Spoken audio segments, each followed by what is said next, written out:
August 15, 2015, there was a correction on the stock market. Pretty much I lost everything I gained in the previous 8 months. I was feeling like a failure. I started having those panic attacks. Could have probably invested this time somewhere else. I'm always skeptical until I prove. My mind works like I need to find all the facts and making sure that this is the best solution for me. I did sign up with another company which is similar to yours. I did have quite good results with them, but problems were only for 6 to 9 months. My main problem has been consistency. You assured me that I'll get the accountability with RNT. So the other thing I was skeptical was like my coach was a woman. I started reading my vision every morning. I visualized myself like shredded with a six-pack, having more energy, focus, increasing my longevity, have the proof what I managed to achieve. So if I ever go back to my old self, I can say that won't happen.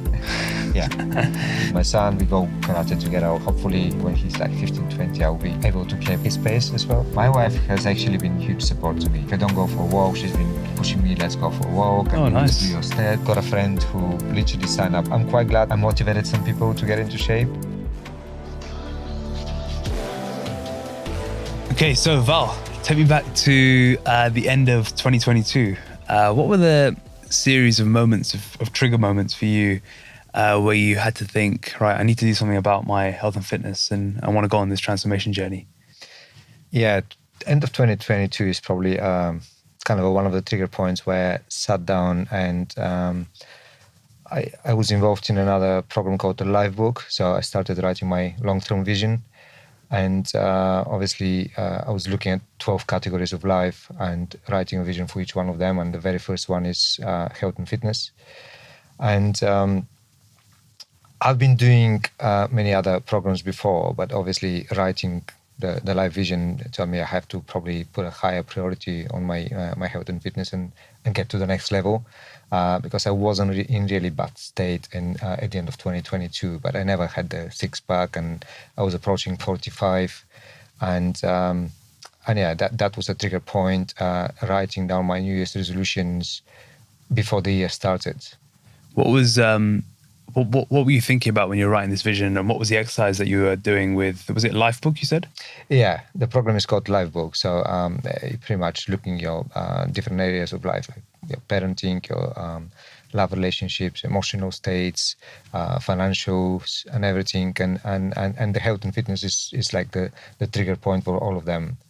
And yeah, you simply go through and envision everything, how you want your life to be in the future.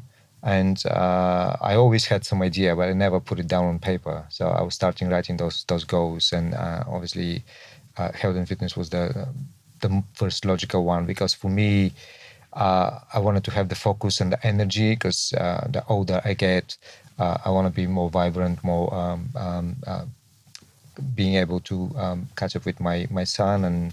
And yeah, the other thing is I started doing karate with my son 5 years ago, and one of my goals in the vision is to get a black belt together with him before I reach 50.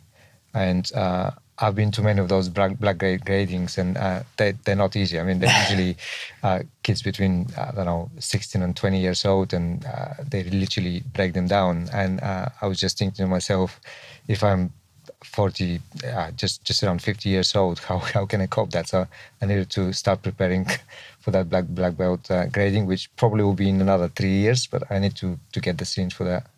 Amazing. So what were some of the problems that you were facing in the build up to this trigger moment? Like, how did you view yourself with your health and fitness? Would you say you were unhealthy? Were you feeling unfit? How did you feel? What was the narrative going on in your head? I wouldn't say I was unhealthy, because I've probably 15 years ago I was quite overweight. I was probably more than 20 kilos what I am now, and maybe in my 30s I was probably the heaviest, up to 33. So since I was 33, I started paying more attention and going to the gym regularly. Obviously doing different programs. Maybe one of the first program I was doing at home was P90X. Oh yeah. With Tony Horton in America. Yeah. So I was a big fan. I probably did it around 2010. I had really good results. But that was pretty much when I achieved the results, obviously I was feeling very satisfied, and I was treating myself with food and drink, and I was saying to myself I deserve it. So I was always going through those yo-yo moments. So the minute I achieve a good body shape, I kind of go off and ruin it. I did have some experiments back in probably 2000s. When I was 30, we were on holiday in Turkey for 7 days, all-inclusive holiday. So I did an experiment how much I can gain, and I was like literally testing everything on a buffet, and especially the Turkish. How much you can gain? Yeah. And what did you gain? I did gain 7 kilos for 7 days. You did? Yeah. Which was a good experiment, and I was thinking I would lose it very quickly. Obviously, maybe first 3 kilos I lost quite quickly, but I was struggling maybe for a year for the next 4. Oh wow! So this was in your 30s. This was in my 30s. Yeah. So you said you were 20 kilos heavier, say 33 years old. What was going on in the build up to that weight gain? Why did it come on so much? So why did you gain so much? I don't know. I was probably more focused on work, so I didn't have that balance. Yeah. I was having my day job. I was having building a business on the side as well. So I was working long hours until 2-3 o'clock in the morning. I didn't have a child back then. My son was born 2012. So up to maybe 2010, I was heavily focused on working, and I didn't pay much attention on my diet. Especially, I was still going to the gym, but wasn't feeling the benefits of it. I was mainly going to group exercises because I prefer to I'm not sure if I've got an ADHD or not, but I'm getting distracted very, very quickly. So when I go in the gym, it might take me like 2 hours if I don't know what I'm doing. And I used to be going to those classes, 45 minutes classes, where you just follow the instructor. And I was doing lots of HIIT, body pump classes, yoga, boxing, etc. But I never did weights. If I did go to the gym floor with a weight, I was just circling around and trying every single machine back in the days. Yeah. So, Val, I remember in the end of 2022, we had a phone call. It might have actually been the very first week of this year. And I remember you were very, very skeptical because you had experiences of the past. You were trying to achieve something but hadn't got there. And you're very skeptical. What was holding you back from wanting to take the plunge, and why was there so much skepticism for you? I think I'm always skeptical until I prove. My mind works like I need to find all the facts and making sure that this is the best solution for me. So if we go back maybe 2015, I was doing quite okay. I it's a different story, but it's not fitness related, but I'll probably go back to the fitness. So 2015, I started day trading on the stock market. And I was doing quite well. I didn't have the knowledge. Just the market was on my side. So I was pretty much doing quite well for the first couple of months. And I was using all the profits I was making to make bigger bets in the trading market. So that was January 2015. Until August, I made quite significant amount, which was sitting in my investment account, and I was just using to reinvest. And I was feeling like unbeatable. I was flying. I was thinking I'm always on the positive side. And August 2015, there was a correction on the stock market, and pretty much I lost everything I gained in the previous 8 months. And that was quite a big trigger moment for me in terms of like psychology. And I was feeling like a failure. And I started having those panic attacks and just blaming myself. And I didn't lose anything significant. I just felt like I lost 8 months of my wife and lots of sleepless nights. And I could have probably invested this time somewhere else. And I started feeling like a failure. Probably took me about a year and a half to recover. And then in 2018, I signed up. So I was going to the gym in that time, and then 2018 I decided that I need a coach now. So I did sign up with another company which is similar to yours. They're based in Bulgaria. They're called Apps Aesthetic by Science. So it's a very similar program in terms of macros and stuff at the beginning, and I did have quite good results with them. But that program was only for 6 to 9 months. And since the program stopped, obviously, I went back to normal when I didn't have this lifestyle solution. So, but that was a good triggering point for me. I went quite a lot in terms of macros and exercises. And then 2022, I signed up with someone else here in UK, again, online coaching, but that was only for 4 to 5 months, again, short term. What this one was different was it was at least commitment for 1 year, which I was more convinced to see what I can do for 1 year, because I've seen I can see some results for 5 to 6 months, but I want to actually keep those results, because my main problem has been consistency. Yeah. And my mind gets attracted to the next shiny object very quickly. So I was thinking, if I sign up for anything, I'll be very committed for the first 2 months, and that's what I told you. I'll be very committed for the first 2 to 3 months, and then my attention will span to something else, and I'm worried I'm not going to be as consistent. I need that accountability, and you assured me that obviously I'll get the accountability with RNT. But before that, I have actually I read a book a couple of times, and I did resonate, because I've been going through those phases before in the previous programs, and but I didn't know about them. So I did resonate quite a lot with your book, especially to the various stages, and where you're fading motivation and you don't see the results, and yeah, reading the book and knowing what to expect probably helped me quite a lot. Also, as you know, I've been following one of my mentors, is Mark Shaw, who's done the program, and he had a really good transformation. I've been following his journey, and I knew Mark is older than me. Mark had a really, he was much more heavier than me at his starting point. So I was thinking, if he can do it, why I can't do it? And yeah, I decided to give it a go, and spoke to Mark, and yeah, obviously made a couple of conversations. I was still skeptical at the beginning. Then when I learned there wouldn't be any one-to-one, because my previous coaching programs, they had a one-to-one element.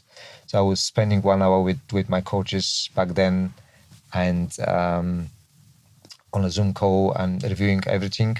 So I was skeptical. I'm not having that one-to-one 1 hour time at the beginning. One-to-one Zoom call. One-to-one Zoom call, yeah. But in reality, how RNT is actually set up is a cohort base, and I've done similar programs with cohorts before, and it probably works better for me, because you kind of are in a small environment. You don't have hundreds of people. I think we're only 10 people in our cohorts. You still have a coach, and you can jump on the Zoom calls and still ask questions, even though it's not one-to-one. You're probably benefiting from the other people asking questions as well. And yeah, I was skeptical in the beginning, but I see this process now working much better, at least for me. Also, the other thing I was skeptical was, like, my coach who was assigned to me was a woman, Shona. And I said, I never had a woman as a coach. I always had work with a male. But to be honest, it worked quite well. Shona is brilliant. I mean, her knowledge and her support is incredible. So yeah, I think it's all in the mind, to be honest. I'm really glad you said that, because when we get men, especially, who think they can't have a woman coach, I always think, why? You know, well, it's an ego. It's usually an ego thing at the beginning, because you think a woman can't. It could be an ego thing. It could be your wife might not allow it as well. But you're working with a virtual coach. You're not even meeting them in person. And yeah, no, Shona is brilliant. She's been very supportive, and if I don't do my check-in, she's been checking on email and what's going on. Are you okay? Why are you not checking in? And I really need that accountability. What happened in what happened in 2015 with the panic attacks? You said, I know it came from losing money and the market correction, but why did you go through a period of panic attacks? And have they persisted, or? They persisted. I was probably every 3 weeks I was in the A&E rooms, because I was feeling. For how many years? Maybe for the first 4 months. So that happened in August, September. So until the end of the year, or maybe beginning of 2016, I was constantly having like feeling my face was nibbling. I was having some pain around the heart area. And the minute I go to the A&E, you know, usually you have to wait for a couple of hours. I was in within 2 minutes to be checked in, and everything was fine back then. And now I see it as a learning experience, to be honest. But back then I was seeing it as the biggest failure. So it's just perspective. I think I had to go through it. I got lots of learning points from that momentum. But back then, I was thinking, I'm kind of unbeatable, and I'm just flying in the sky. And at some point, you landed hardly on the earth, and that's what happens. But that's life, and this is probably what RNT has been teaching us as well. So we've got our structure and the meal plans and everything, but sometimes life gets in the way. So I've been having many situations where you have socials and stuff, and I've been beating myself like why I can't be strict at the beginning. And then obviously with the help of Sean and stuff, when you prepare in advance for those social events and and you envision how you're gonna behave, actually helped quite a lot. What's some of the mindset tricks that you've done to help you in social events? You said you envisage how you're going to behave. What sort of things are you framing in your head? Yeah, so I'm involved in quite a lot masterminds and networking events and stuff like that. So I'm constantly going out and meeting people and socializing. And at some point, I was thinking, I should not go out because obviously I'm doing this program. I need to be strict, but then on the other side, I'm thinking, when the program finishes, how I'm going to behave. I need to go through and ease myself into it. So, I was having and following Sean's advice, and sometimes I might have the dinner and just go for a drink. And when I go for a drink, my trick was to have a sparkling water with a lemon in a gin glass. So no one was quite, even though I was telling everyone I'm having a sparkling water with a thing, but I guess I felt like I just need to have a glass in my hand. I wasn't really that drawn to the alcoholic drink or whatever it is, but I just needed to have a glass full of something with me when I'm talking to people. And that was my biggest trick. I think I started seeing the results as soon as I stopped drinking. I'm not a big drinker. I've been usually enjoying one or two glasses a wine at dinner, but at some point it became a habit rather than necessity. So I was still having an odd glass of wine with my wife and stuff, but it wasn't like every day. Well, how did you approach the alcohol element? Because a lot of people say, a lot of people's objection in the beginning is, I don't want to give up social drinking or alcohol in general. How did you get your head around that, or at least reducing it when it is a habit or a part of your life? Well, tracking the results was probably part of it, because at the beginning I was still following my diet plan and I was having my required meals, but I was still having my glass of wine. And at a certain point when I stopped drinking, let's say I said I'll probably have a glass of wine 1 or 2 days a week rather than every day, and I can see that actually reflects on the results. And when I was approaching the last 4 weeks, I literally said I will stop drinking and I'll push through. And that's when I actually seen the biggest results. It's probably the last 6 weeks rather than 4. But that was another motivation. I'm probably working on motivation points, and the checkpoint. I quite like how you've designed the program. When you have a checkpoint, it's not your end point, and that's probably something I really resonate with. Let's talk about the start of the journey. So you've had this vision that you want to work towards, and then you kickstart the journey in January. Talk about the initial start and how you built everything into your days, where you're doing all these different things with work. You've got your wife, you've got your kids. How did you overcome that initial potential overwhelm or lifestyle change? Yeah, well, having read the book in advance actually quite helped. So I probably started the program maybe 2-3 weeks before I officially started it, because I knew from the book what I need to do. I was trying to do the main criteria. Having the water, that's never been an issue for me. I just didn't have my nutritional plan, but pretty much I was going to the gym. I was doing everything as per the book. And when I started the program, I was super motivated, and I started maybe 1 or 2 weeks. I was constantly into the zone, and then in the second week, actually something happened. I cut my foot and I couldn't I couldn't walk because I was doing my walks even before the programs, and I cut my feet when I was running outside. I fell on my barbecue, which was it's quite slippery and stuff, and that put me up for about 2 weeks, and I was again feeling like a failure. Why I can't do this program and stuff, but again, with the help of Sean and stuff, I started focusing on nutrition, focus on what you can control, because obviously I can't control what happened. It's already happened. So controlling the controllables is probably one of my mantra. And I was quite motivated at the end. Then for the next 2 weeks, I was off any trainings or anything, but I was just focusing on nutrition. And I probably lost a couple of weeks worth of progress there because of that. But yeah, once I recovered from foot, I was like full on in the gym and really motivated. Has there been other areas of your life where you've seen this fear of failure pop up? I noticed you've mentioned it a few times. Does it go back further than before the stock market incident? Have you had instances where? Probably it is. I'm probably quite perfectionist. Okay. In some way, yeah. And I'm always thinking, it's not good enough. It's not good enough. I'm always looking for the perfect situation, the perfect results. And if someone watching me from the side, it looks like you're very successful, but sometimes you feel like, I know I can do more.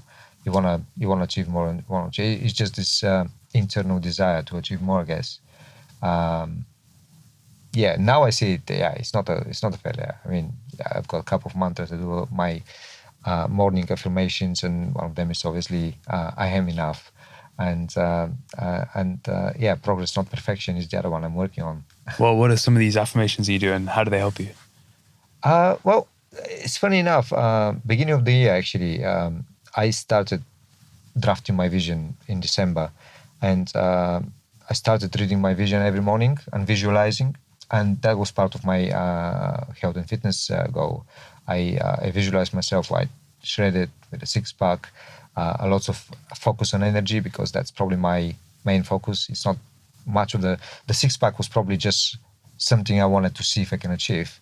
I didn't really want to, that wasn't really my number one goal or ambition, but having more energy, having more focus, increasing my longevity, that's probably what I'm more interested in. I've always been interested in biohacking and how we can live a longer, healthier life. And that's the daily visualization and affirmation actually quite helped me a lot. So I used to be establishing, I need to go back to it now, my morning routine in the morning. So I was doing 10 minutes meditation, some yoga and stretching for about 10-20 minutes as well, doing a 5-minute journaling, the gratitude journal, affirmations, that actually helped quite a lot. And then it was adding on with visualization, how I want to look in 6 months' time, in 3 months' time. How come you don't use it anymore? It's interesting. Yeah, I started using it like in the last maybe 2-3 weeks, but I stopped at some point. And again, that's coming back to me. I always start things, then abandon them, and then go back to them. That's probably my personality. I'm part of another business coaching program called Strategic Coach, and I have this tool called Colby Profiling. So I'm a quick starter. So I've got lots of ideas. I can start them, but I don't follow through because my next idea comes in. Have you ever done wealth dynamics? Yes. And what, are you a dynamo? No, I'm a mechanic because I'm. You're Northwest. Yeah, that's the same as me. Yeah, all right. Yeah, mechanic. Yeah. I'm a mechanic or landlord. I've done it twice. The first time I was landlord. Is it landlord? Landlord? Yeah, next one to mechanic. So you're West? Yeah. That's a steel, pure steel. Yeah, I've got a lot of steel. Energy.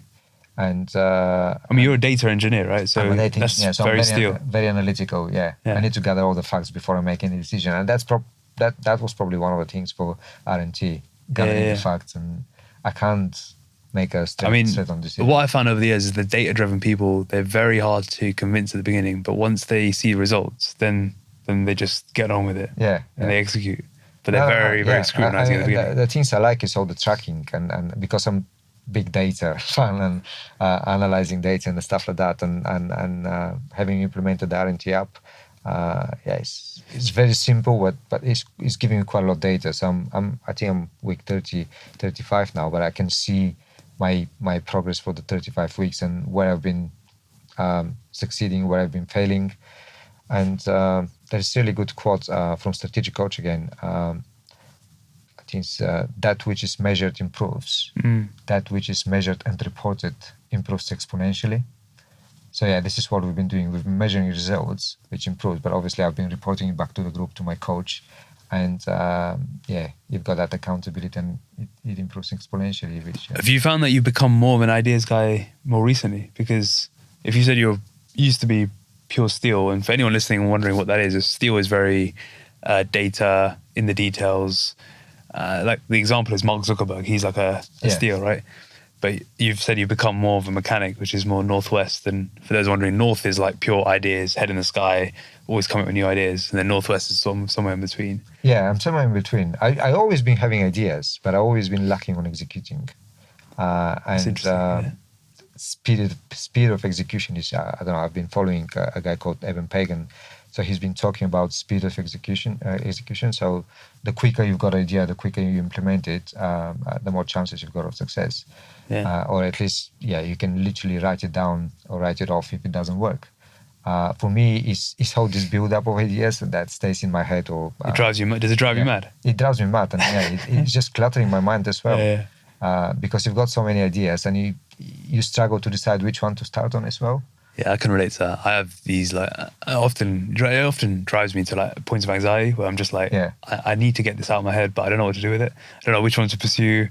And then sometimes I say to myself, right, if I'm going to make a rule, if I come up with an idea, I have to either execute it, put it on a later list, or just scrap it.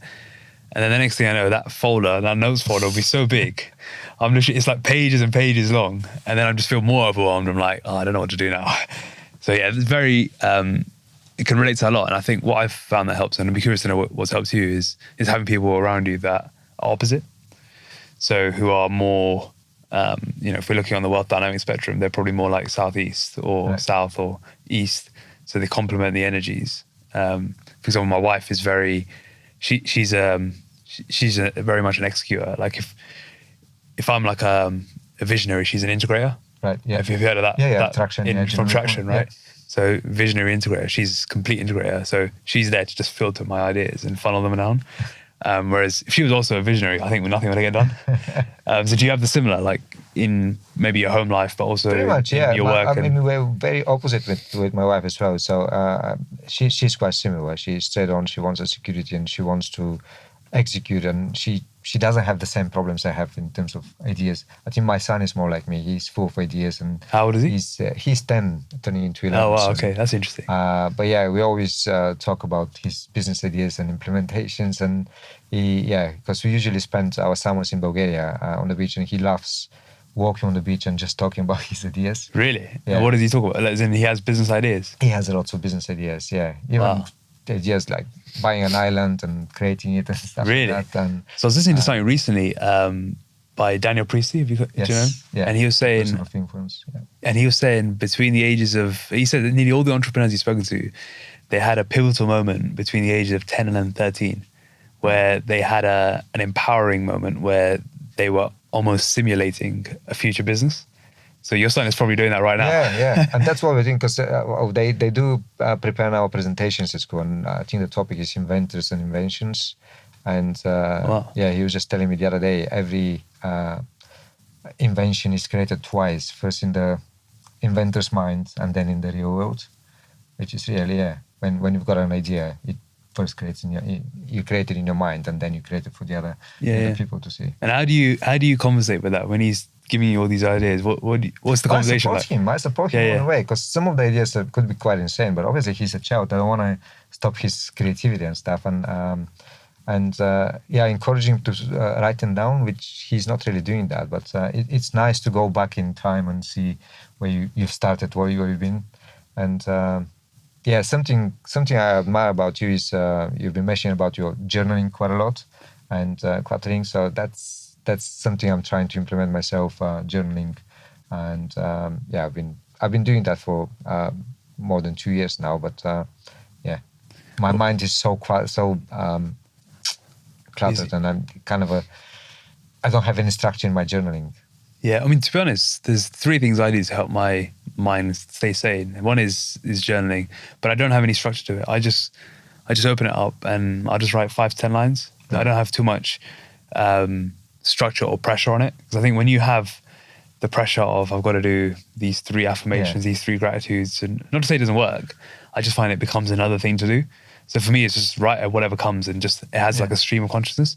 The second thing is downloading these ideas to my wife and let her just say, right, don't ignore that. This is good. Because there's always one good one, right? Right, yeah. There'll always be one good one. It's like, oh yeah, that's what we should do. And the third thing is unplugged walks and runs. Like doing more runs unplugged, and doing by unplugged, like no podcasts, music, etc. And that just lets it kind of, the madness can just happen whilst you're walking and running. And then by sort of 20, 30 minutes in, I always find it just you start entering this point of like peace, and things start to just calm down. But it needs that first 20 minutes of chaos for it to just sort of slow down. But that's the hardest bit to get through. And that's when it's very easy to be like, oh, let me listen to another thing to get more ideas. That's the thing. And then you just drive yourself mad, right? I've got a full list of like audiobooks, podcasts, and various trainings I've got. And when I go for a run, I always like listen to something, it is inspiration or anything. So because I feel like I don't have the time to go through everything, and I listen to it, but it's probably counterintuitive. I should probably try to. Well, I think that's actually interesting, because I think we're often programmed to think, all right, any spare time we've got, we should be learning, right? We should be listening to something. Whereas I think if you're in that constant consumption mindset, you never really know what you're thinking. You never really know your best ideas. So it's a very easy trap for us all to fall into. But I think if we can carve out a few runs or a few walks, I know you enjoy running as well, to just listen to your breath, and just listen to your mind, or even just watch what's going on around you. I find that your mind just calms down a bit more, and you'll also probably come up with some of your best stuff. Then you just got to figure out a way to capture it. Yeah, exactly. Yeah, because even when I go to the gym, I try to listen to podcasts, but again, I'm not really focusing the workout. Lately, I'm trying to listen to music and stuff. It's a little bit more productive, and you can focus more on the training rather than what you're listening to. Yeah. So coming back to your journey to your checkpoint, at what point did you think, right, I want to do a photo shoot and I want to go all the way and really push myself to that place? Because your checkpoint sort of came 6 weeks earlier, and you were going pretty much like 2% a week, right? For quite aggressive. My checkpoint was supposed actually to be much more earlier, but I wasn't strict at the beginning. So okay. I think my initial checkpoint was supposed to be in May. So I started the program in January. I think it was like end of May. And I knew I was going away in July. I said, perfect. Even if I don't achieve it by May, I should achieve it in June before I'm going away. But obviously I've got my injury with my legs, which probably put me back a month, because I made some progress the first 2 weeks, and then I slipped back, and I literally started in February. And then we had a couple of small family city trips to Europe and stuff. And even though I was still monitoring what I'm eating, but I was enjoying again an old pasta meal or a glass of wine, because we went to Italy, we went to Paris, and that kind of put me back. I didn't progress during those weeks as well. So when I was 6 away from when I was supposed to travel in July, I told Shona I need to do my shoot before I go to travel. She said, no, with a 1% body drop, you have to have another 10 weeks or so. I said, no, I don't mind going aggressive. And she was asking me multiple times, are you sure? I said, yeah, I'll go all in. So I just, at that point, I decided to go all in. That was probably end of May, beginning of June. And I stopped completely drinking any alcohol. I was like completely into the program. And that's probably my personality, because I'm a big procrastinator. Always when I have a big deadlines and stuff, I wait till the end. I'm super calm during the whole process, but when it's a day in advance, I start stressing, like my deadline is approaching. So that was the same problem here. So luckily I had a coach, and I didn't do it in the last week obviously pushing it that hard. I did it over a period of 6 weeks, but yes, I was dropping like 2% a week at some point. Because my other option was when I come back from holiday, I had to wait another couple of weeks, and it would have delayed my photo shoot with another 2 months at least. Why were you dilly-dallying? I know you had this foot issue and had to go away, but why were you dilly-dallying for so long before you had that pressure of, right, now I've got to do it? I know you said you had this procrastination tendency, but what was stopping you?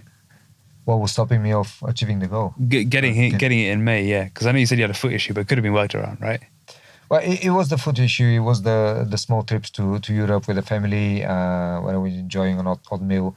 I wasn't really gaining too much, but I was, maybe wasn't really progressing as I wanted to. I don't know, maybe because I knew my deadline still. I still have time. That's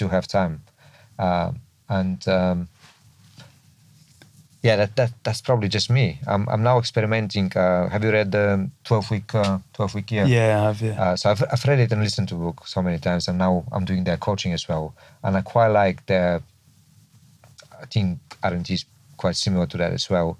But yeah, you have 3 months, and you've broken down on a week-by-week basis. So you've got a shorter deadlines, and I quite like the checkpoints as well. The same. So I know it's a 1-year program, but obviously you've got a checkpoint.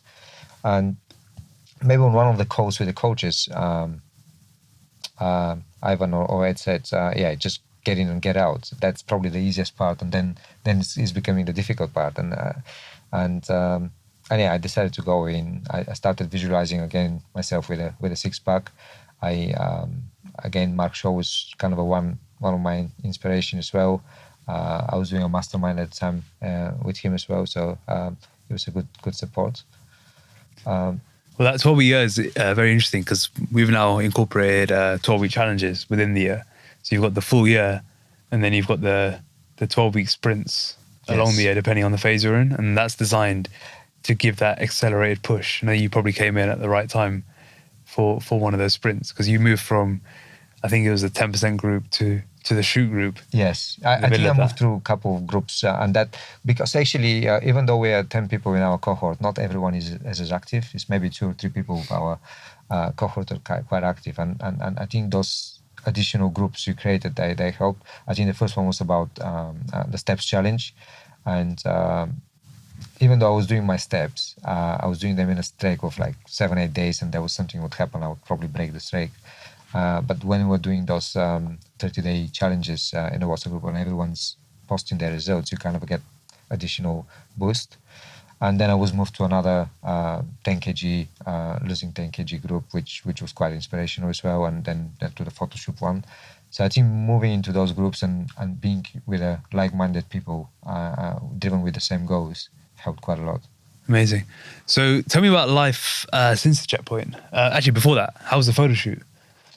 Photo shoot was great. I mean, I've never done something like that, and I was quite nervous. There was quite a lot of unknowns, and obviously because I was traveling mid-July, I didn't really reach my desired checkpoint. So my desired checkpoint was 57 kilos.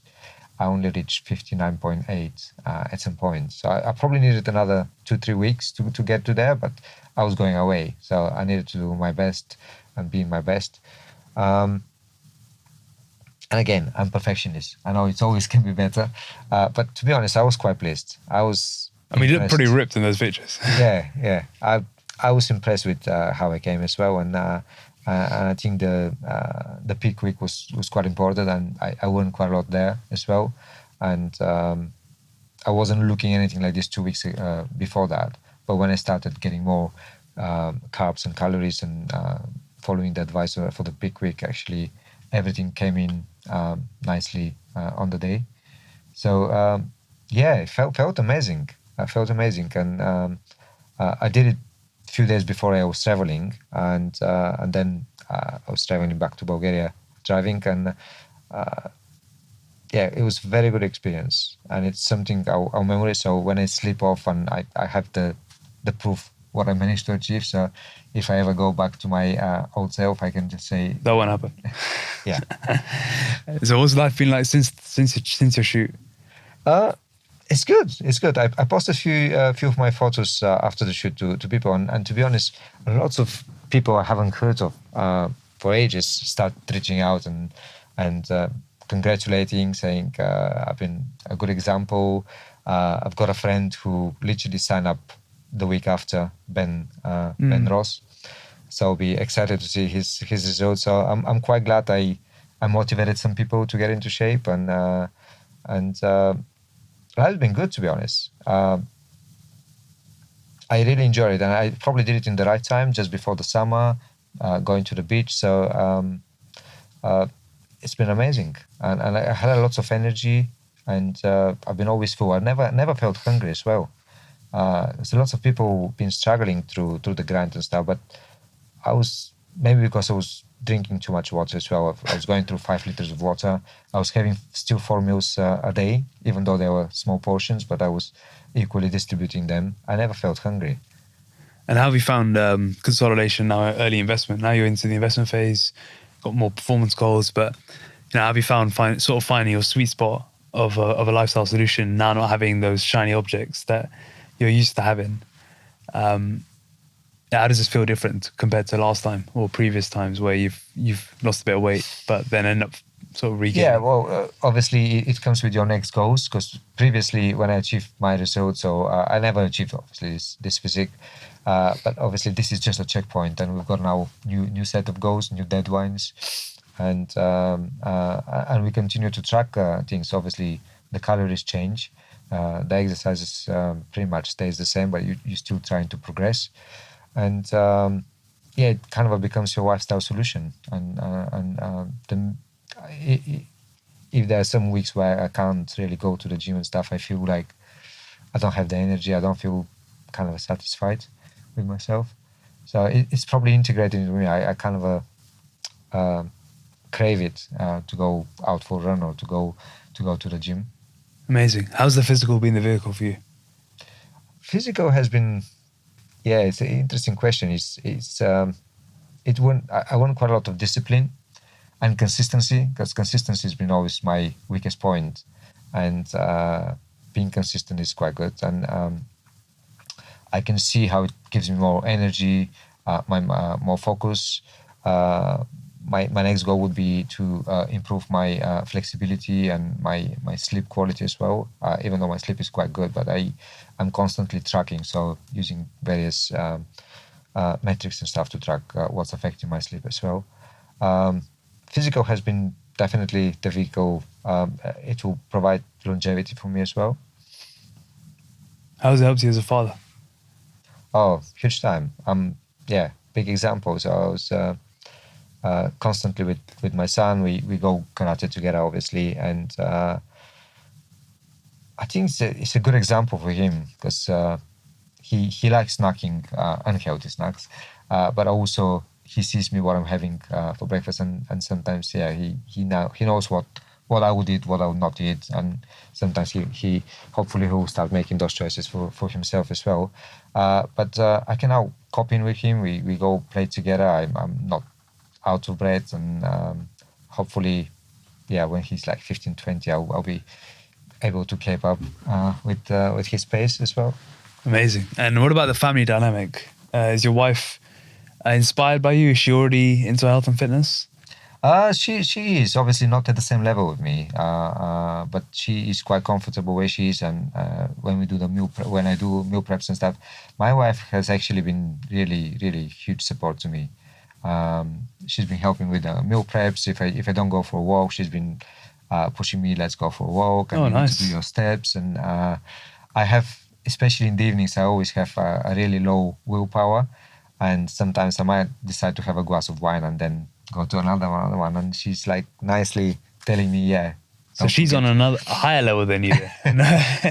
Well, I think she's more acting like a coach, because she knows what I want to, and she's been huge support of me, and she knows like what results I want to achieve, and she constantly reminds me, because sometimes you forget, or if you reach a certain point, you kind of are starting treating yourself with food or drink or something else. And she keeps reminding me, you need to be consistent with this. And she's been really, really huge support for me. Amazing. What's next for Val then? Next for me, obviously, getting the black belt with my son is on the agenda. So I'm now with a brown belt, so we have a couple of more years. I want to build up a bit more muscle maybe, but I want to stay in a lean shape. I don't want to be bulky.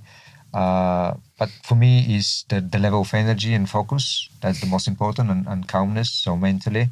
So this is probably my next level, just getting my mental state, mind, body, meditation, some yoga. I want to improve my splits as well, which will help me with the karate.